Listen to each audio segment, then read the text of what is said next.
channel kamu hanya di Pro4 FM 87,7. Hadir setiap hari dengan beragam acara. Dapatkan informasi pendidikan, agama, budaya, serta hiburan. Pro4 Suara Budaya Banjar.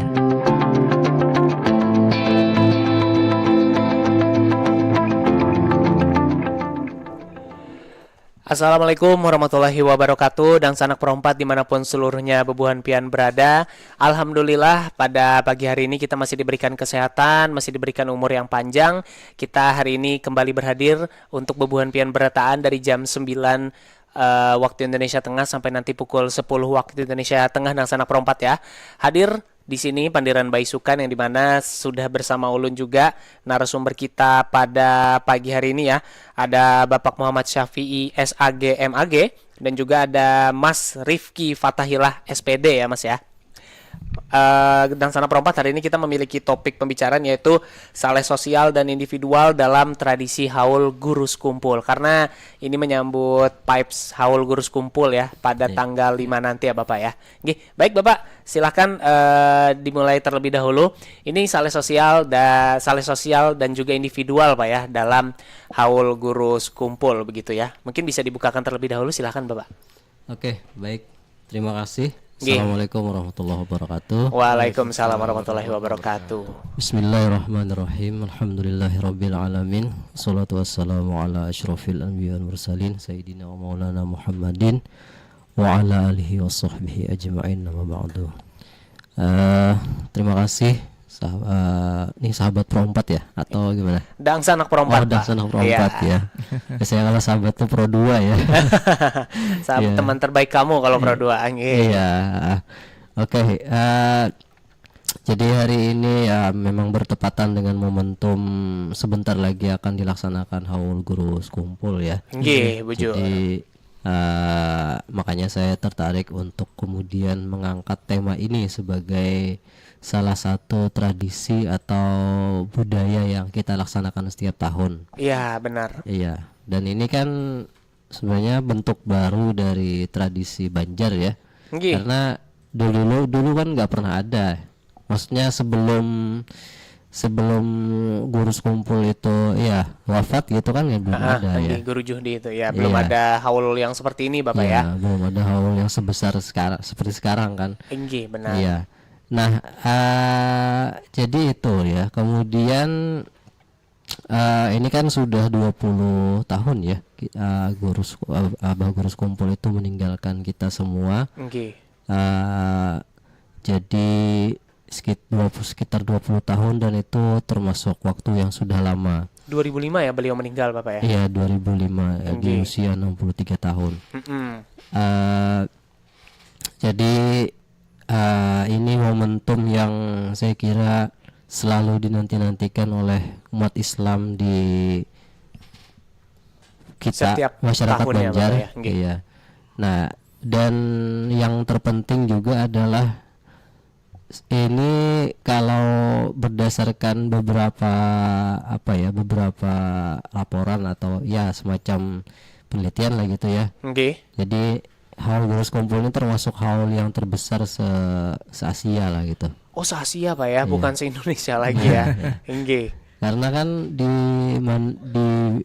tidak ada haul yang ya mengumpulkan banyak jamaah, mungkin bisa katanya sampai ratusan ribu bahkan jutaan gitu ya, ada yang klaim. Itu kan sangat jarang. Benar Bapak. Ya, sangat jarang.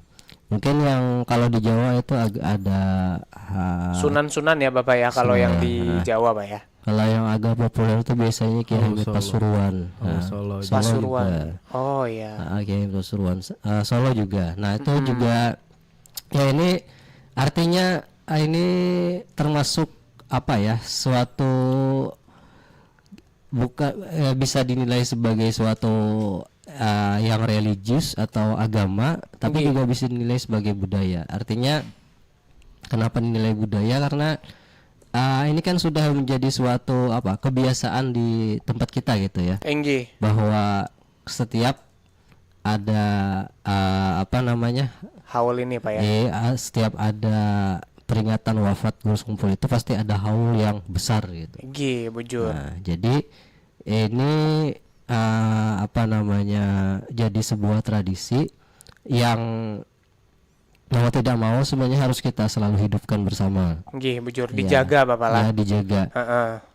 Terlepas dari pro kontra dan segala macamnya, kita tidak perlu untuk mempersoalkan itu. Selama itu bisa menjadi suatu nilai yang baik bagi masyarakat kita, kenapa tidak gitu ya. Bujur, karena kan ini tidak mengandung unsur yang bagaimana-bagaimana begitu ya Iya, Bapak ya. Nah, hari ini kita kan juga akan membahas tentang saleh sosial dan juga saleh individual Bapak ya. Iya. Kayaknya ini berkaitan dengan haul gurus kumpul karena di haul gurus kumpul ini mungkin kita mendapatkan syafaat ya Bapak ya, Iya. tentunya. Itulah yang akhirnya membuat kita tuh belajar tentang artinya saleh ini. Ya, betul. Iya. Mungkin kita bisa mulai terlebih dahulu Pak dari kata saleh dulu nih. Oke. Nggih. Jadi kemudian tadi ya sedikit apa, di dalam haul itu kan orang berbondong-bondong untuk apa, memberikan segala macam hal gitu ya Nggih, benar. untuk pelaksanaan haul ini, termasuk misalnya apa-apa yang serba gratis ya, Iya.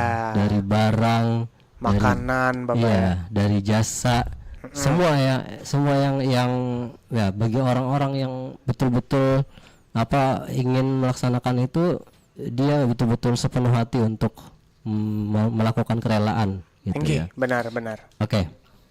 Nah, jadi kan kita bicara hari ini tentang saleh ya, kesalehan sosial dan kesalehan individual.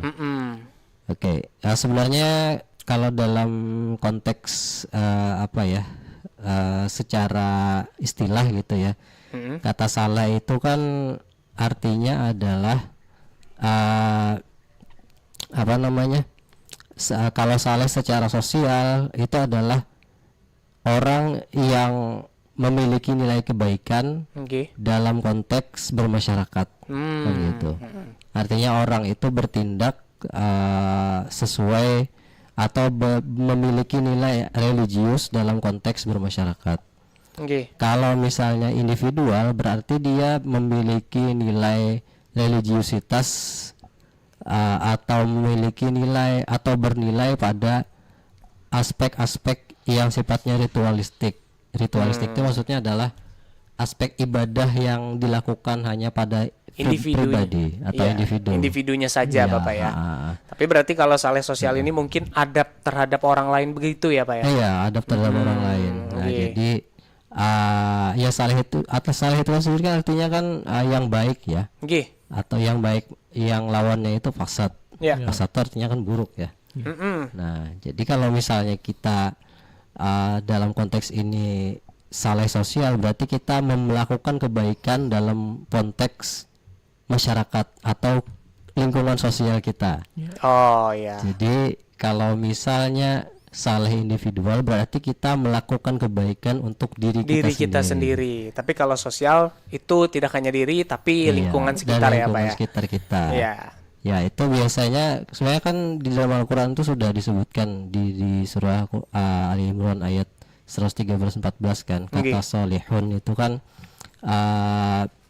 yang pertama, soleh di dalam konteks itu apa? Ada orang yang saleh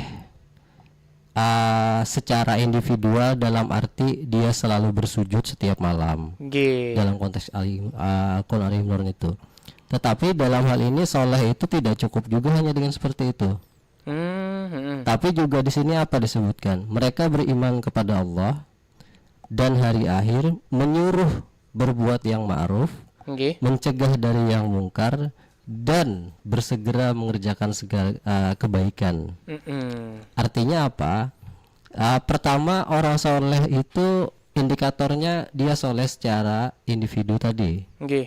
Artinya ketika orang lain tidur dia sholat, dia sholat. Tetapi tidak sebatas itu.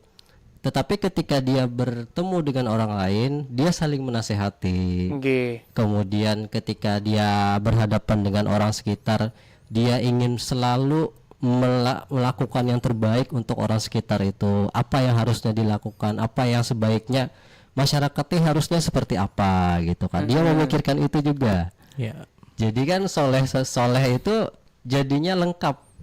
Ya. Artinya kan soleh sosial dan soleh individual tadi. Nah, artinya ya kita nanti akan mengulik bagaimana dua saleh ini bisa muncul gitu ya di dalam tradisi haul ini. Nah, itu menarik dulu ya. Iya benar, karena ya itu tadi Pak ya, dalam tradisi haul ini sendiri mungkin kita bisa melihat kayak gitu saleh sosial seseorang tuh seperti apa. Biasanya kan ada pepatah Pak, kalau kita berada di lingkungan yang baik otomatis kita akan tumpat baik jua ajar. Iya kan. Jadi itu tuh berkesinambungan lah dengan saleh sosial gitu Pak ya, dan saleh individualnya juga. Kan biasanya di haul guru nih itu pasti ada aja orang yang ini bagus benar ibadahnya, apalah. Mungkin ada juga orang yang awam beribadah tapi haul terus nih. Nah, lalu teumpatinya nih. Oke, kita mungkin beralih ke haulnya sendiri, Pak ya. Haul ini menurut ajaran itu seperti apa, Pak? Dan bagaimana gitu pandangan haul ini terhadap masyarakat umum begitu? Oke. Haul itu kan berasal dari bahasa Arab ya. Yang artinya itu memperingati 1 tahun seseorang wafat. Kalau di dalam konteks kita biasanya haul itu lebih kepada tokoh tertentu yang dianggap punya legitimasi dalam keagamaan gitu ya. Artinya orang ini memang secara apa namanya di masyarakat tuh punya pengaruh gitu. Punya pengaruh yang besar ya. Biasanya seperti itu. Kalau haul ada juga haul, tapi kan haul dalam konteks yang biasa itu biasanya secara pribadi gitu ya, dalam lingkup ruang pribadi. Nah, terkait dengan haul ini sebenarnya di zaman Nabi itu sudah ada indikasi bahwa orang yang meninggal itu bisa didoakan dan seterusnya. Artinya dalam konteks mendoakan gitu ya, bukan dalam konteks haul itu. Jadi ketika Rasulullah itu kan melakukan katakanlah ziarah ke makam syuhada perang Uhud ya. Nah, Nabi itu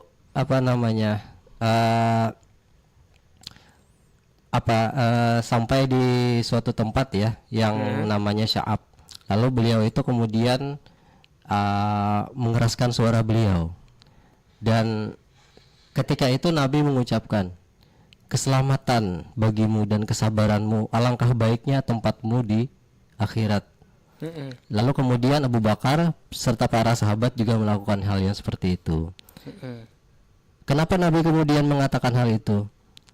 Itu kan artinya keselamatan atasmu dan kesabaranmu.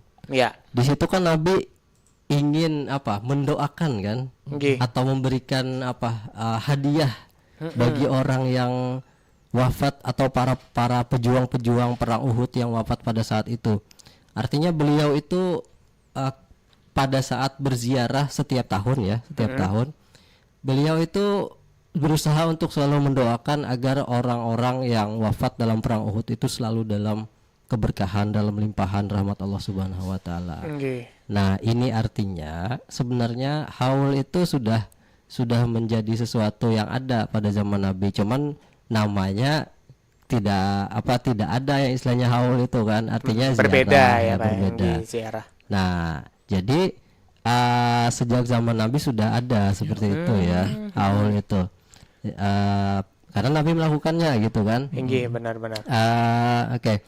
Lalu sebenarnya haul ini kalau di dalam banyak literatur kita tidak hanya mengartikan haul itu sebagai ini ya, orang yang memperingati hari kelahiran, hari wafat gitu ya.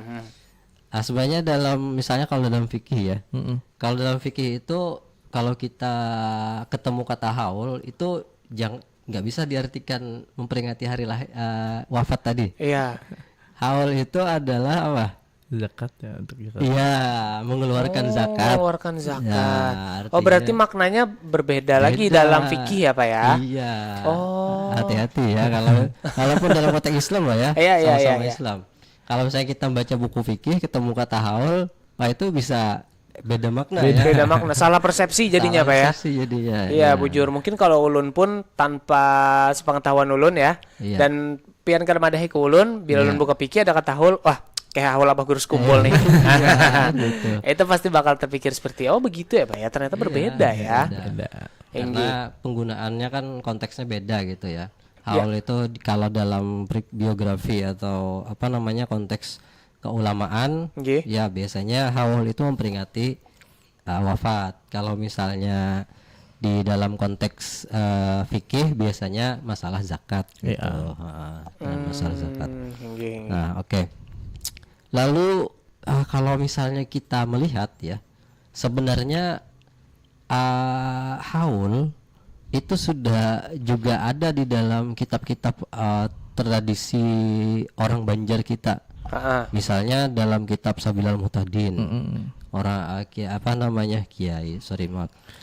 Syekh Muhammad Arsyad Al-Banjari ya.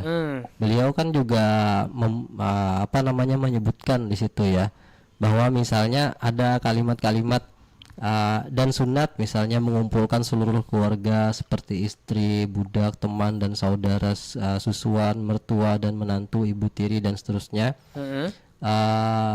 Itu agar apa namanya menziarahi kompleks kuburannya keluarganya gitu ya. Mendoakan si Mendoakan, almarhum yang telah wafat ini Bapak ya. Nggih. Seperti dengan yang sunat laki-laki menziarahinya kuburan orang yang Islam dengan qasad untuk menambah ingat kepada mati dan mengasihi ahli kubur itu. Nggih. Karena itu disunatkan kepada para penziarah membaca Al-Quran dan berdoa bagi yang meninggal, dan sunat bagi penziarah untuk berwudu. Nah, ini kan lengkap nih panduannya nih. Iya, iya. Kitab Sabil tadi. Nah, artinya dalam apa namanya haul itu sudah ada juga dalam kitab-kitab orang-orang Banjar kita, termasuk kitab Sabil Muhtadin tadi. Oke, tapi Iya. bahasanya di kitab Sabilal Muhtadin ini memang haul ya, Pak? Atau ziarah ya. tepatnya. Ziarah tahunan gitulah ya. Nggih, nggih. Tapi yang jelas esensinya kan itu pertama mengingat kepada mati. Iya. Yang kedua mengasihi ahli kubur. Ya. Lalu yang ketiga kita disunatkan membaca Al-Qur'an di situ. Dan harus berwudu tadi. Berwudu Pak ya. Disunatkan. Oke. Nggih. Nah, jadi seperti itu. Itu haul dalam konteks secara umum gitu ya. Ya, dalam Dalam konteks konteks secara secara umumnya. umum, Tadi kan saleh sosial dan individu juga sudah kita jelaskan juga ya Iya. Bapak ya.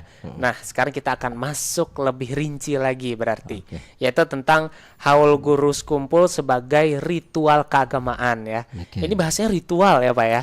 Iya. Ya. Karena memang sudah menjadi sebuah tradisi ya Pak. Iya, ritual. Ya, maksudnya ritual itu kan enggak selalu ya memang ritual itu kan suci gitu ya. Iya, Sesuatu yang sakral. suci, sakral. Ya memang kita selama ini kan tidak pernah memperhatikan, kita selalu apa namanya melihat bahwa haul itu bukan main-main gitu kan. Benar. Ya walaupun ada yang main-main. Ya. Anak umat beramiannya aja tadi. FOMO kata orang tuh FOMO. Ya, FOMO. Ya macam-macam lah ya. Ada yang hendak membarakat ya, ada yang Ada anak melihat bebinian lah. Nah, bebinian, tuh aduh kurang ya. ajar banget itu niatnya nah. Iya, ya terlepas dari itu kita nggak usah inilah ya, nggak usah sinis dan seterusnya. Iya, Yang jelas benar. kan kita kembali ke makna aslinya aja. Benar. Bahwa, ya haul itu adalah ritual keagamaan yang suci gitu ya. Benar. Nah, kalau kita menganggap haul ini sebagai ritual keagamaan, berarti kan dia punya nilai, punya sesuatu, punya kalau dalam Islam itu punya pahalanya gitu ya. Oke, benar. Ada sesuatu, ada hadiahnya dari situ. Ya, benar. Artinya haul itu di samping sebagai tradisi, dia juga sebagai sesuatu yang dianggap orang Banjar sebagai ibadah. Ya. Ibadah. Kenapa ibadah? Karena di situ orang bisa merasakan bagaimana kedekatan, kemesraan dengan terutama ya yang jelas itu kan dengan yang dihauli kan. Iya, benar. Nah, sampai-sampai ada kata abah itu kan. Abah itu kan artinya orang yang apa? Sangat dekat dengan kita ya, Pak. Misalnya kalau Wan Pian menyambat bah misalnya kan. atau ma atau siapa abah itu, siapa mama itu. Abah itu adalah orang tua kita. Orang tua, iya. Orang tua itu kan berarti kita mengadukan segala keluh kesah kita, tempat kita menangis, tempat kita tersenyum, tempat kita tertawa, tempat kita mencurahkan segala isi hati Meluapkan kita. segalanya ya Pak ya. Nah, Nggih. jadi orang Banjar ketika menghaul, disitulah dia bisa, ya ini bukan dalam arti ingin mengadu nasib gitu ya. Iya. Bukan. Maksudnya apa ya? Ingin merasakan kerinduan kembali. Bagaimana Abah Guru Sekumpul itu pernah menjadi sosok yang luar biasa di negeri kita ini, di tanah Banjar ini. Iya, benar. Nah, artinya ketika itu yang dirasakan, kedekatan dengan ulama itu kan kita sama kita mendekatkan diri dengan Allah kan. Nggih. Dan secara otomatis kita juga mendekatkan diri dengan syariat-syariat Nabi gitu kan. Artinya ketika kita dekat dengan ulama, kita merasakan bahwa aku harus, kalau misalnya aku dekat dengan ulama, harusnya aku mengubah diriku, harusnya aku bisa untuk menyesuaikan diriku dengan ajaran-ajaran yang sudah dibawa oleh si Abah Guru Sekumpul ini. Berarti secara tidak langsung kita tuh tertegur hatinya ya Pak ya. Nggih. Gitu. Nah, itu tadi yang kemungkinan besar mempengaruhi saleh individual tadi ya Pak. Iya. Ya, jadi dan juga itu pertama ya. Lalu sebagai ritual keagamaan kan ada beberapa pelaksanaannya juga ya. Artinya tuh haul itu ada metode-metodenya gitu ya. Nggih. Misalnya dari awal kan biasanya dilaksanakan selepas sholat maghrib ya gitu ya. Walaupun sebelumnya ada biasanya sebelum maghrib itu kan ada baca hizib dan seterusnya ya. Iya. Lalu kemudian baru dimulai kan habis maghrib itu biasanya diawali dengan sholawat, lalu pembacaan rawi-rawi maulid ya, syair-syair ya, simtud duror. Nah di situ ada step by step, artinya kan kalau misalnya haul itu dianggap sebagai ritual, berarti kan artinya dia ada ada praktek-praktek tertentunya gitu ya. Nggih. Ya. Nah, lalu biasanya ada tausiahnya juga ya selepas pembacaan maulid itu, selepas pembacaan doa. Sedikit biasanya mungkin dari Habib apa dari ulama siapa misalnya gitu ya. Oh, berarti tausiah itu setelah pembacaan sholawat, pembacaan rawi dan syair dan lain-lainnya ini Pak ya. Iya. Oh, ya. Lalu nanti ditutup itu setelah tauhid tadi atau bagaimana Pak? Apa setelah tauhid itu masih ada agendanya lagi? Tahlilan ya. Tahlilan ya. Tahlilan. Jadi setelah tahlilan ya sisanya makan-makan aja kan lagi. Makan-makan aja. Bereramian Iya. pala. Jadi sebujurnya ada lawas pala. Iya. Ya, sebujurnya kan kalau haul Abah Guru Sekumpul ini itu sebujurnya kada di satu hari itu aja orang melaksanakan kegiatan. Karena kan kegiatan ini kan malam Senin lah.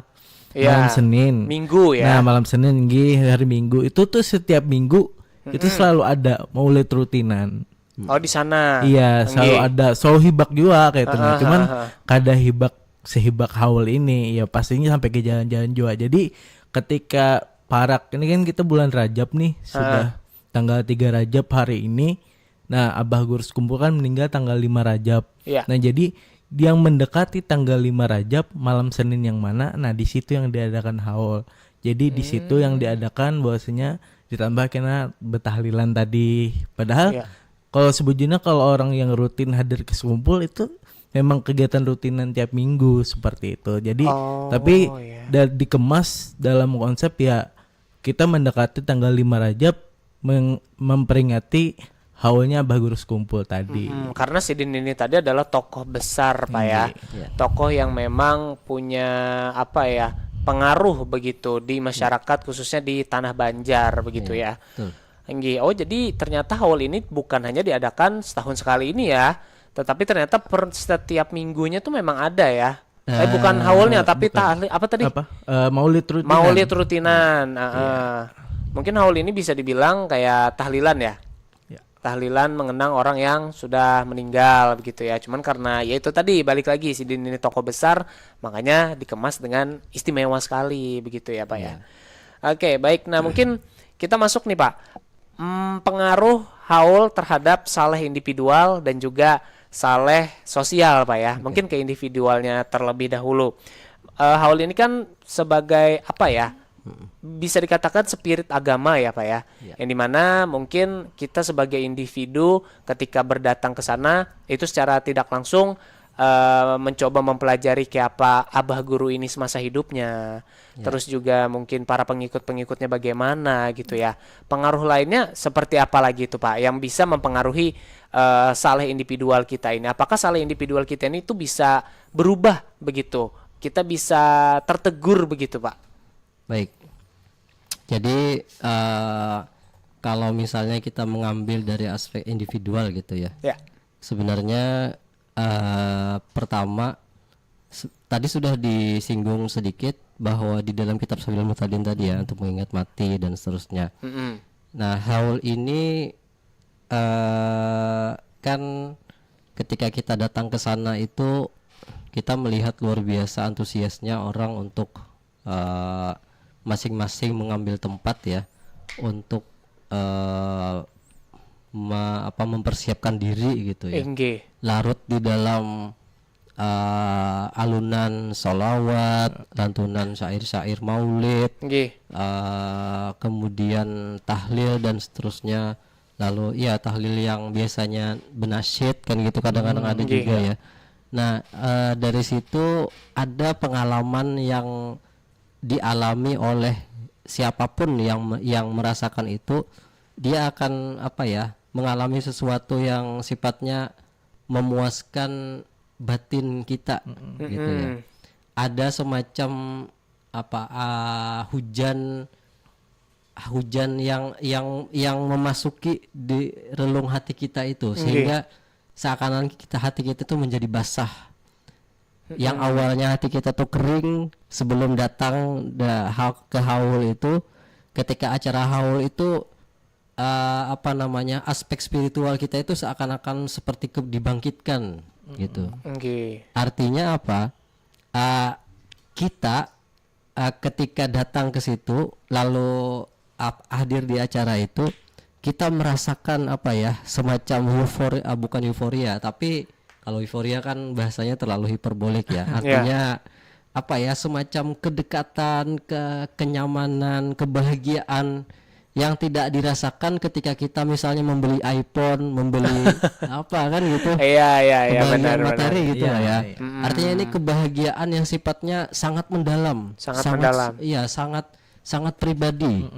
Yang tidak bisa atau mungkin tidak tersentuh, tidak bisa kita katakan secara lisan kita. Nah, gitu. Artinya bahagianya itu bahagia yang membuat hati kita itu menjadi sejuk, tenang dan seterusnya. Nah, itu salah satu dari bentuk kebaikan yang kita dapatkan secara individu gitu. Dan itu juga akan berdampak pada kesalehan kita secara pribadi kan gitu. Karena itu adalah pengalaman yang personal bagi kita gitu kan. Ya mungkin orang merasakan yang sama kan, tapi kan orang tidak bisa mengetahui bagaimana dalamnya perasaan kita itu. Gitu kan. Nah, itu sangat personal sekali. Artinya di situ secara individual nilai ibadah atau nilai ritual keagamaan yang kita dapatkan itu sangat intim gitu kan. Nah, lalu yang kedua ada yang menarik sebenarnya ya. Apa itu? Fenomena ini. Jadi mungkin sudah beberapa tahun pernah terjadi, tapi saya nggak tahu apakah ada orang yang pernah banyak mengulas tentang ini. Misalnya ketika haul itu kan ada orang yang jalan kaki. Misalnya dari Jawa. Ada dari Balikpapan ya, ada ya, dari Samarinda kan, misalnya gitu. Ada yang pakai sepeda kan gitu.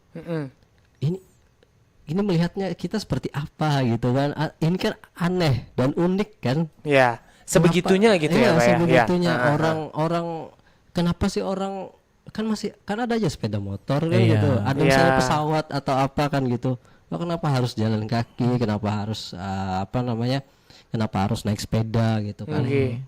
Nah, dalam kacamata mungkin kalau misalnya kita melihat alasan-alasannya dulu ya, misalnya ada orang yang bernazar kayak Iya. gitu, ya boleh lah ya. Ada orang yang bernazar, kemudian ada orang yang memang sengaja untuk populer kan, kadang-kadang ada juga kan Iya, gitu ya. nah itu sekarang Kalau sekarang ya. kebanyakannya orang hanya ingin populernya niatnya ya Pak ya. Pengen Oke. viral apa gitu. Atau mungkin karena ekonominya terbatas, lalu dia mudah untuk cari makan di mana singgah di mana lalu dapat makan gratis misalnya kan. Ya. Gitu ada juga kan, dengan memanfaatkan momen ini. Nah, tapi yang jelas misalnya dari kacamata kesalehan individual tadi, ada satu satu konsep di dalam hazanah spiritual Islam itu yang namanya cara beragama yang purgatif. Mm-mm. Jadi cara beragama purgatif ini adalah orang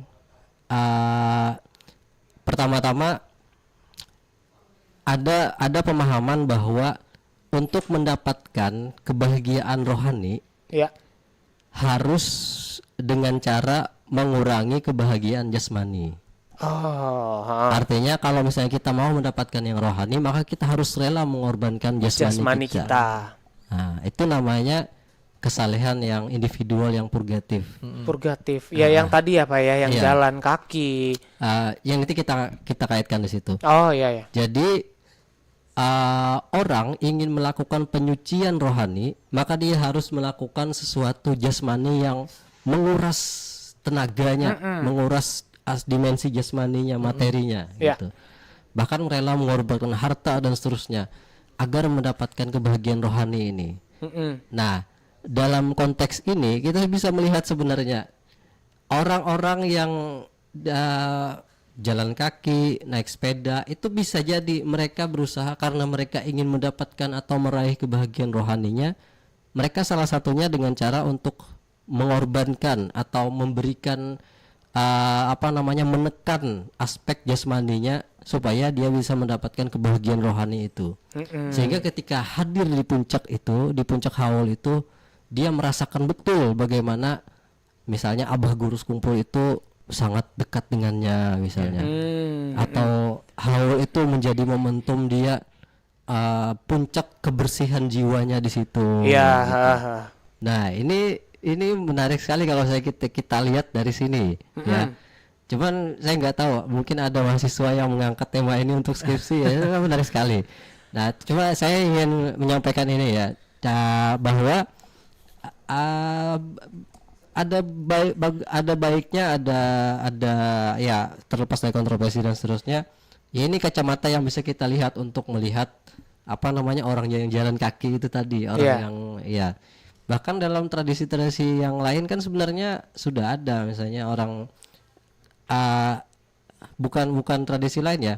Misal kalau kita lihat di dalam tradisi kita aja, kita puasa. Ya. Puasa itu kan menahan lapar, ya kan? Dari waktu imsyak, ya kan, subuh katakanlah sampai Beduk maghrib terbenam ya. matahari. Oke, kalau dalam konteks orang yang tidak memahami Islam, itu kita dianggap apa? Menyiksa diri Iya kan? sendiri. Iya.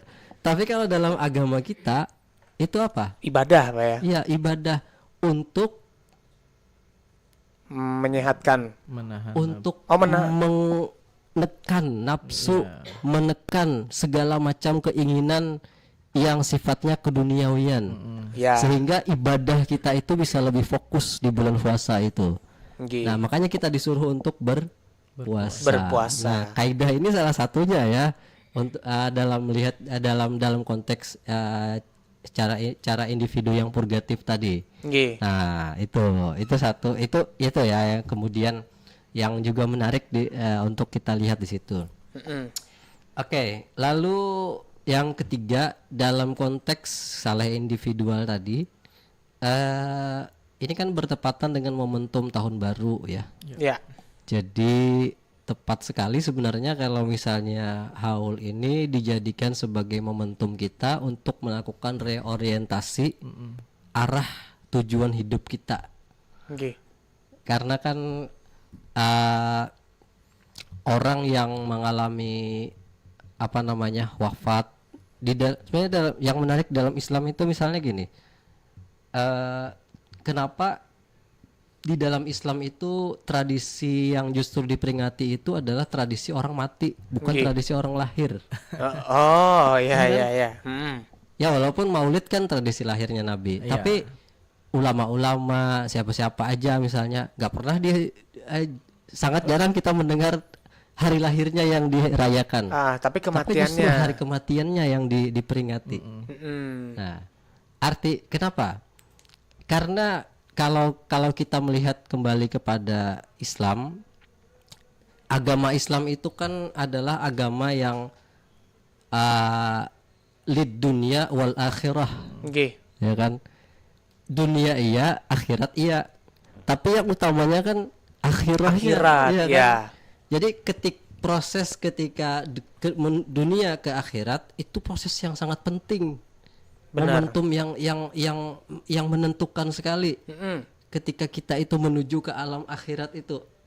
Nah, ini harus kita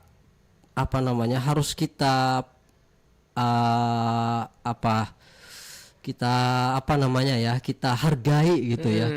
Kita berikan perhatian yang lebih supaya transisi dari dunia ke akhirat itu akan jadi momentum yang indah bagi yang merasakannya, terutama bagi kita orang Islam misalnya gitu, supaya orang yang meninggal itu ya walaupun dia berdosa dengan kita memberikan penghormatan, dengan kita memberikan doa, dengan kita memberikan segala macam doa-doa kepada yang meninggal tadi, supaya pergeseran dia dari alam dunia ke alam akhirat itu bisa tidak terjadi sesuatu yang yang tidak mengenakan gitu kan. Kan kalau misalnya tanpa kita mendoakan, bisa-bisa yang si arwah ini kan bisa jadi gentayangan macam-macam gitu kan. Nah, kan kasihan. Nah, disitulah dimensi Islam. Kenapa saya melihat kok kenapa orang Islam itu kok justru menghargai tradisi yang matinya ketimbang yang lahirnya gitu ya. Nah, itu salah satunya mungkin ya. Jadi dengan begitu ketika kita di satu sisi bagi yang memperingati, dia bisa mengingat bahwa dia akan mengalami hal yang sama, dan itu menjadikan keimanan kita itu bertambah kan gitu. Kita mengingat mati itu, oh iya kita tidak selamanya hidup di dunia ini. Untuk apa sih harta tahta wanita gitu ya. Harta tahta wanita ya Pak ya. Nah, jadi untuk apa semua itu kita banggakan, itu tidak ada nilainya kalau misalnya kita toh pada akhirnya akan mati juga. Mati pun juga nggak membawa harta tahta wanita tadi Pak ya. Wanita tadi. Nah, justru ketika bagaimana caranya ketika kita menuju mati itu bisa selamat kan. Nah, bujur. Makanya ada tradisi haul itu supaya yang diberikan di haul ini ya mudah-mudahan diselamatkan, diberikan berkat dan seterusnya gitu. Nah, jadi ini menambah kesalehan kita secara individual sebenarnya. Nah, baik. Itu. Tadi satunya adalah saleh sosial Pak ya. Iya, mungkin kita akan ada jeda sebentar ya Bapak. Dan mungkin untuk Dang Sanak Perompat juga yang sedang mendengarkan dan ingin bergabung bersama kita di Panderan Baisukan, Bu Pian bisa bergabung via line telepon di nomor 0895 3405 09539 dan 05113252 602. Kita akan terima line telepon kalian sampai nanti pukul 10 waktu Indonesia Tengah. Banjir merupakan bencana alam yang paling sering terjadi di Indonesia. Definisi banjir adalah keadaan di mana suatu daerah tergenang oleh air dalam jumlah yang besar. Kedatangan banjir dapat diprediksi dengan memperhatikan curah hujan dan aliran air. Namun kadangkala banjir dapat datang tiba-tiba akibat dari angin badai atau kebocoran tanggul yang biasa disebut banjir bandang. Penyebab banjir mencakup curah hujan yang tinggi, permukaan tanah lebih rendah dibandingkan muka air laut, wilayah terletak pada suatu cekungan yang dikelilingi perbukitan dengan sedikit resapan air, pendirian bangunan di sepanjang bantaran sungai. Aliran sungai tidak lancar akibat terhambat oleh sampah serta kurangnya tutupan lahan di daerah hulu sungai. Lalu, apa yang harus kita lakukan untuk mengantisipasi terjadinya banjir? Menata daerah aliran sungai dari hulu ke hilir secara terpadu sesuai dengan fungsi lahan. Membangun sistem pemantauan dan peringatan dini pada wilayah yang sering terkena banjir. Memasang pompa dan penghalang ombak untuk daerah yang lebih rendah dari permukaan laut. Dan jangan membangun rumah di bantaran sungai.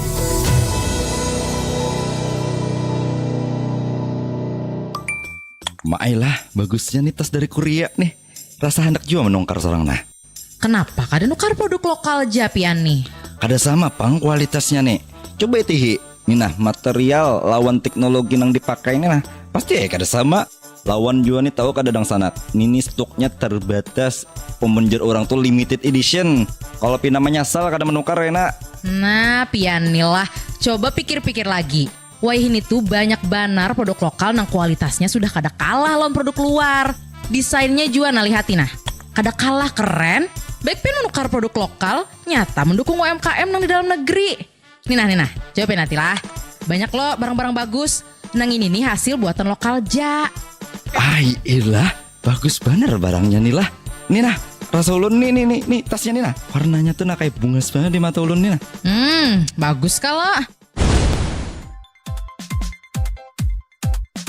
Tahulah Pian, usaha-usaha kecil kita makin naik kelas. Dari makanan sampai barang-barang unik. Pelaku UMKM zaman wahini banyak banar bisi ide kreatif. Wan bahan baku yang dipakai kada kalah lawan barang-barang luar.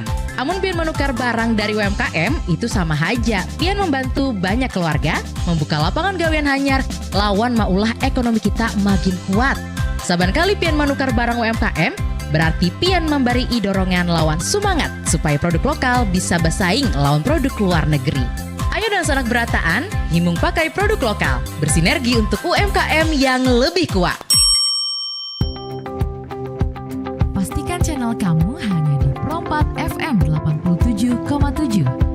Hadir setiap hari dengan beragam acara. Dapatkan informasi pendidikan, agama, budaya, serta hiburan. Pro4 Suara Budaya Banjar.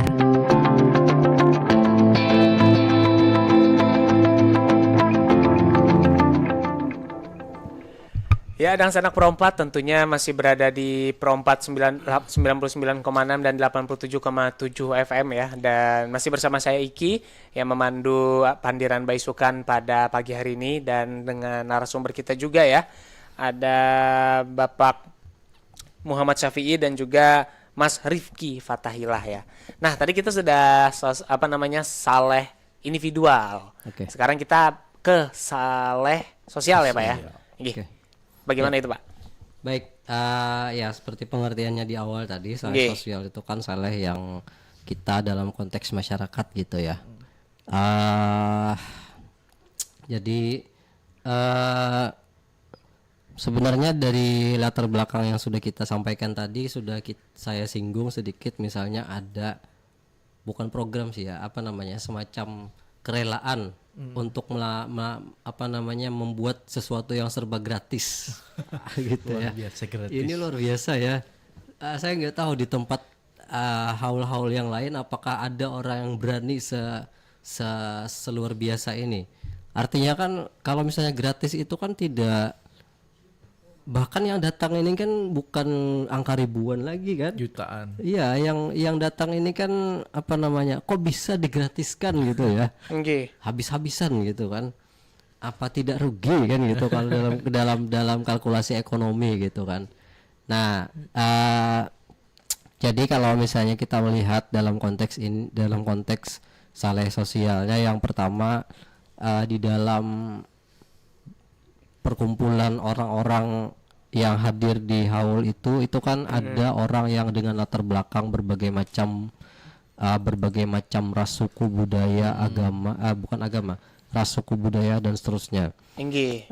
Artinya walaupun berbeda ya, ada yang punya dialek keras, ada yang punya dialek lembut dan seterusnya, tapi tidak membuat semacam bentrok atau orang saling gesek di situ, atau orang saling, saya ada terjadi info perkelahian di situ, walaupun berdesak-desakan ya kan, kan nggak ada. Artinya kita di situ melihat bahwa dengan latar belakang yang berbeda, haul itu menyatukan mereka semua.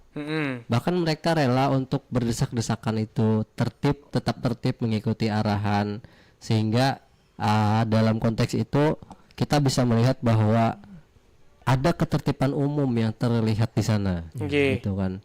Ada ketertiban, ada bagaimana juga panitia dengan segenap daya dan upayanya untuk mengarahkan para jamaah ini supaya mereka itu bisa dikendalikan, disuruh dan seterusnya kan gitu. Kadang-kadang ada panitia itu yang, woi jangan ini kan gitu. Ada yang tapi walaupun dengan ada yang keras tapi jamaah ini tetap tenang, sabar, santai gitu kan. Umpatija orahan panitia, jangan, kita kan usah melawani atau mengarasi panitia dan seterusnya gitu kan. Di situ ada nilai kebersamaan kan, kita bisa melihat. Nah, ini secara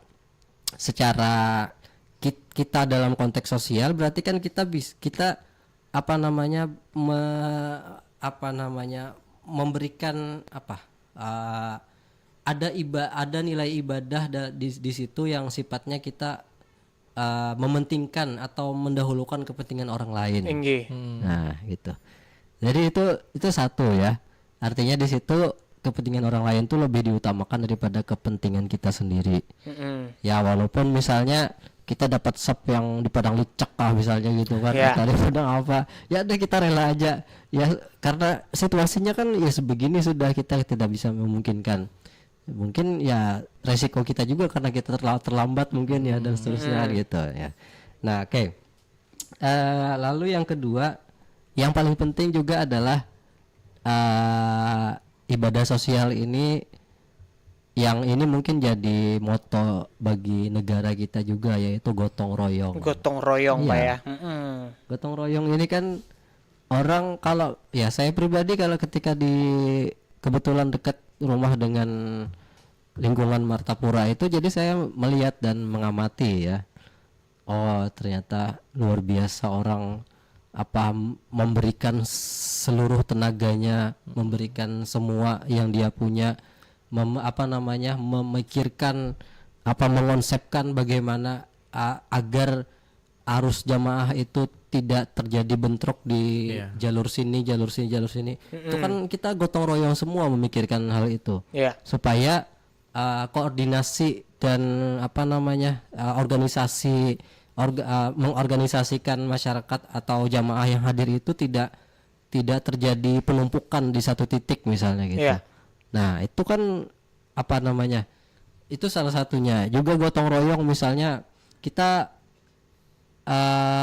untuk memasak bahan-bahan yang ada itu kan perlu, nggak bisa pakai kompor gas, nggak mungkin. Bujur. Perlu api yang besar. Ya, jadi kita nebang kayu, nebang pohon, nebang kayu kayu memasaknya ini. Bekawah. Mengawah. Mengawah ini kan tradisi Banjar juga lah sebenarnya. Banjar. Yang kadida di orang lain mengawah. Nah, lalu mengumpulkan paring yang bola tenda, tenda di sekumpulnya itu. Nah, itu gotong royong semua. Tanpa ada gotong royong itu nggak mungkin bisa orang membuat posko-posko yang ada sampai sekarang itu di sekitar jalan pendidikan, jalan sekumpul, Ujung, Indrasari dan seterusnya itu. Nah, artinya nilai gotong royongnya di situ sangat kuat luar biasa, kuat sekali. Ya, bahkan orang rela kada berduitan nggak apa-apa, jebuhannya yang penting jalan acaranya. Jadi pahala bahasanya jalur ranggi. Jadi kembali ke nilai ibadah ritual tadi lagi sebenarnya. Artinya dia mengharapkan ada pahala di situ. Nah, lalu kemudian yang paling penting juga ada yang misalnya kayak nasihat menasehati antar jamaah. Ini juga penting sebenarnya. Iya bujur, biasanya antar jemaah nih bertukar cerita atau kadang menasehati Iya, gitu lah ya. saling menasehati, saling sindir lah mungkin bisa. Ya, jadi artinya ada nasihat, baik itu nasihat berupa kisah kan, nasihat apakah artinya ketika dalam momentum haul itu kita saling peduli dengan orang di sekitar kita. Bujur. Artinya kita bagaimana baiknya orang, bagaimana nyamannya orang, bagaimana harusnya orang, supaya kita yang penting itu orang yang didahulukan kada kita gitu ya. Nah, supaya orang baik. Nah itu. Lalu silaturahminya juga penting kan di situ. Ya. Nilai sosial. Juga nilai sosial kan ini ibadah. Orang bersilaturahmi itu kan apa? Kalau dalam hadis apa? Silaturahmi itu. Apa ya? Nah, kan ada misalnya di dalam riwayat Rasulullah itu kalau misalnya orang selama 3 hari tidak melakukan tegur sapa dengan tetangganya, itu apa? Ya putus silaturahminya. Putus gitu silaturahminya. Kan? Nah, artinya dengan ini kan kita bukan ya walaupun setahun sekali, tapi kan dengan orang yang tidak dikenal kan gitu. Benar. Kita bersilaturahmi, kita menambah kedekatan dengan orang, menambah pahala. Iya. Silaturahmi juga menambah relasi gitu kan, untuk ya siapa tahu ada keuntungan manfaat yang bisa kita dapatkan dari situ. Iya. Oke, nah lalu yang paling penting dalam momentum ini sebenarnya pada intinya adalah terwujudnya nilai-nilai sosial itu sebenarnya tidak lepas dari keikhlasan. Benar, dan ikhlas Pak. Keridhaan Iya. dari orang-orang yang ada pada saat itu. Jadi karena dia ikhlas lalu dia rela bergotong royong. Karena dia ikhlas lalu dia rela merelakan dirinya untuk ya menjadi babu, menjadi pesuruh apa aja gitu. Yang penting tadi nilai-nilainya tadi dirasakan lawaninya lah salah. Ya. Bahkan ya kamu menjadi ketua, aku kan sanggup nih. Ya sudah karena ini haul bareng aja gini ulun merelakan aja kayak itu siap-siap aja apalah mengabdikan pikiran dan tenaga ulun untuk acara ini misalnya gitu. Bujur. Nah artinya nilai keikhlasan itulah yang jadi kunci, dan ini sebenarnya kan diajarkan oleh guru sekumpul juga waktu pengajian beliau. Dan itu sebenarnya menjadi nilai individual bagi seseorang itu. Ya bujur. Jadi kembalinya ke individual lagi. Kembali. Jadi berkesinambungan semuanya Pak ya. Siap. Jadi pada intinya nilai sosial itu sebenarnya terbentuk dari nilai ritual yang kita laksanakan atau ibadah ritual kita. Tanpa ada ibadah ritual kita yang baik, maka tidak mungkin terwujud nilai sosial yang baik pula. Ya, karena dua itu bersambung, berhubungan. Kalau misalnya nilai ritualnya baik, itu secara otomatis pasti akan baik pula nilai ibadah sosialnya. Kalau misalnya ibadah sosialnya tidak baik, berarti ada masalah dengan nilai ritualnya. Oke. Baik Gang Sanak Perempat, karena kita sudah di penghujung waktu ya Bapak ya. Karena keterbatasan waktu juga. Kita tapi tadi sudah membahas keseluruhannya Pak ya. Mulai dari saleh itu apa, haul itu apa, lalu haul guru kumpul, kemudian kita nyambung ke saleh individual dan juga saleh sosial dalam haul guru kumpul ini mempengaruhi ya Pak ya. Dan mungkin ulun harapkan juga Gasan Babuan Pian yang mendengarkan kita bisa mendengarkan manfaatnya, dan semoga di tahun ini bagi yang belum pernah ke Sekumpul Martapura bisa datang ya Pak ya, ikut haulan untuk pertama kalinya dan merasakan tadi syafaat individual dan syafaat sosialnya juga. Terima kasih Bapak Muhammad Syafi'i dan juga Mas Rifki Fatahillah ya yang sudah berkenan hadir pada pagi hari ini di studio Perompat FM. Mungkin ulun akhiri di sini terlebih dahulu. Dan Sanak Perompat Panderan Baisukan Jumat 3 Januari 2025 kita akan bertemu kembali di Panderan Baisukan edisi-edisi berikutnya. Sekaligus juga ini mengakhiri perjumpaan ulun dengan Babuan Pian pada hari ini karena ulun pamit undur diri juga. Terima kasih yang sudah mendengarkan ulun dari mulai subuh tadi jam 5 pagi ya waktu Indonesia Tengah, dan setelah ini akan ada rekan ulun yang akan melanjutkan untuk mengawani Babuan Pian sampai nanti pukul 15 waktu Indonesia Tengah. Ulun akhiri, wassalamualaikum warahmatullahi wabarakatuh. Waalaikumsalam.